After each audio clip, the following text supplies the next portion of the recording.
오늘은 일본 작가 무라카미 하루키의 소설 기사단장 죽이기에 대해 생각해 보겠습니다. 1949년에 태어난 작가는 2017년에 이 소설을 출간했습니다. 이 소설에는 두 명의 화가가 등장하는데 화자인 네가 일본의 저명 화가 도모히코가 숨겨놓은 기사단장 죽이기라는 제목의 그림을 우연히 발견한 후 여러가지 사건들을 풀어가면서 그림의 의미를 추적하는 이야기입니다. 그럼 소설에서 발견한 보물들을 소개해 드리겠습니다. 물론 좋아하는 그림만 그려서는 먹고 살기 힘들었으므로 졸업 후에는 초상화 주문을 받아 그리며 생활비를 벌었다. 화가로서 개인적으로 추구하던 노선과 완전히 대극에 있는 그림을 생업을 위해 그려야 하는 것이다.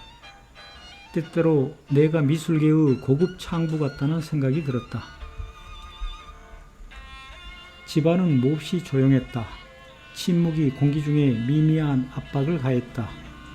마치 바닷속에 혼자 앉아있는 것 같다.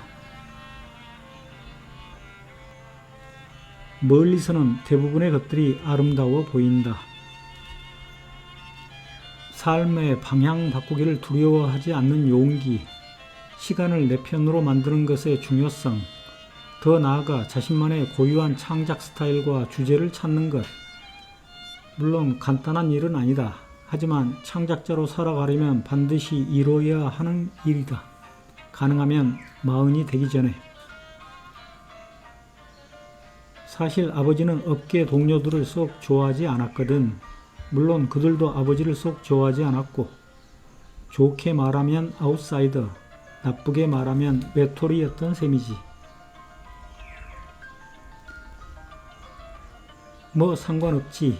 나는 그렇게 생각을 맺었다. 눈앞에 어떤 흐름이 생겼다면 일단 흘러가 보면 된다. 상대에게 숨은 의도가 있다면 그 의도에 걸려들면 될 일이다. 싱싱한 습기를 머금은 산 공기를 깊숙이 들이마셨다.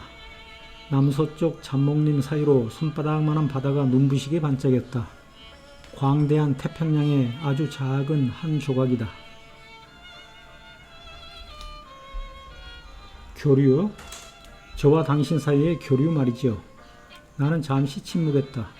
교류라는 표현이 구체적으로 무엇을 뜻하는지 곧바로 알 수 없었기 때문이다. 서로의 일부를 교환하는 겁니다. 맨시키가 설명했다. 저는 저의 뭔가를 내주고 당신은 당신의 뭔가를 내줍니다. 물론 꼭 중요한 것일 필요는 없어요. 전 누구나 인생에서 그렇게 대담한 전환이 필요한 시기가 있다고 봅니다. 그런 포인트가 찾아오면 재빨리 그 꼬리를 붙들어야 합니다. 단단히 틀어쥐고 절대 놓쳐서는 안 돼요. 세상에는 그 포인트를 붙들 수 있는 사람과 붙들지 못하는 사람이 있습니다. 저 땅속에서 한 승려가 숨을 거두었겠지요. 어떤 승려였는지는 알 수 없습니다. 위대한 스님이었는지 혹은 그저 광심자였는지.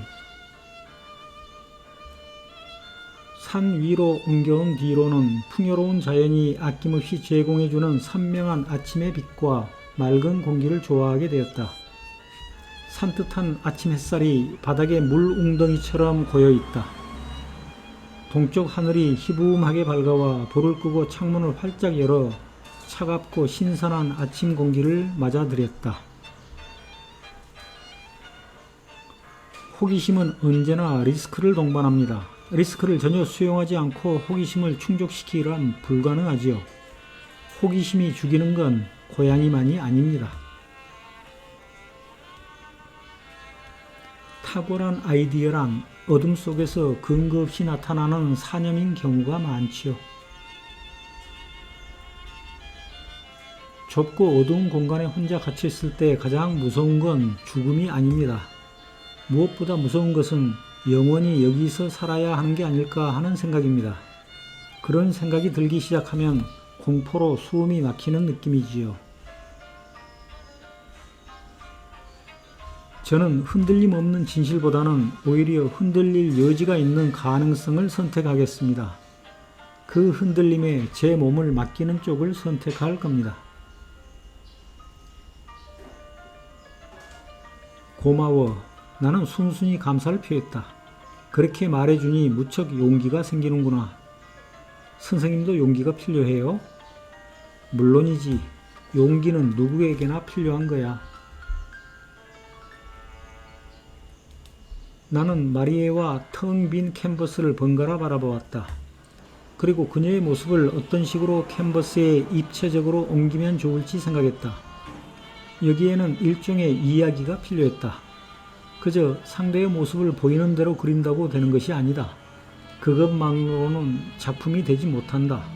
그저 잘 그린 캐리커처에 머물 뿐이다. 그곳에 그려져야 할 이야기를 찾아내는 것, 그것이 중요한 출발점이다. 시간이 빼앗아 가는 게 있는가 하면 시간이 가져다 주는 것도 있어. 중요한 건 시간을 자기 편으로 만드는 일이야.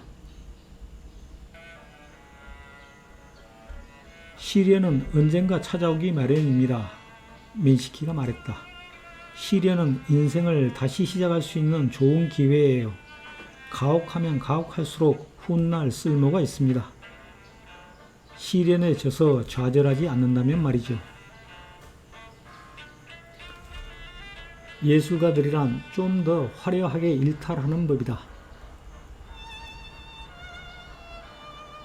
사람은 중요한 것을 구하기 위해 혹은 대의를 위해 내키지 않는 일을 해야 할 때가 있는 법일세.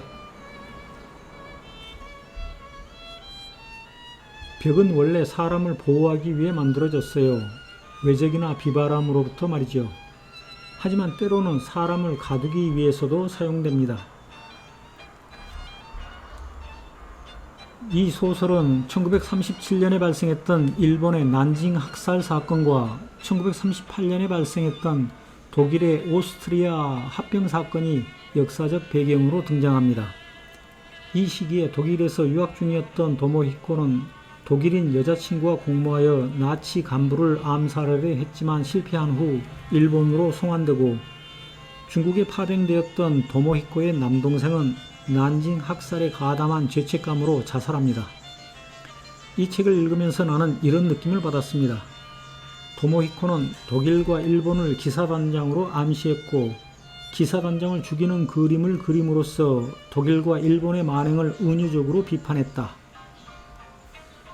그럼 소설 속에서 기사단장과 주인공인 내가 나눈 대화의 일부를 소개해드리며 오늘 영상을 마치겠습니다. 감사합니다. 기사단장은 팔짱을 끼고 생각에 잠겼다. 잠시 후 실눈을 뜨고 입을 열었다. 역사에는 그대로 어둠 속에 묻어두는 게 좋을 일도 무척 많다네. 올바른 지식이 사람을 윤택하게 해준다는 법은 없어. 객관이 주관을 능가한다는 법도 없어. 사실이 망상을 지워버린다는 법도 없고 말일세. 일반적으로는 그럴지 모르지요. 하지만 그 그림은 보는 이에게 무언가를 강력하게 호소하고 있어요. 아마도 도모히코는 자신이 알고 있는 대단히 중요한, 그러나 공공연하게 말할 수는 없는 어떤 일을 개인적으로 암호화할 목적으로 그 그림을 그린 게 아닌가 싶어요. 이른바 은유로서의 고백을 시도했다는 느낌이 듭니다.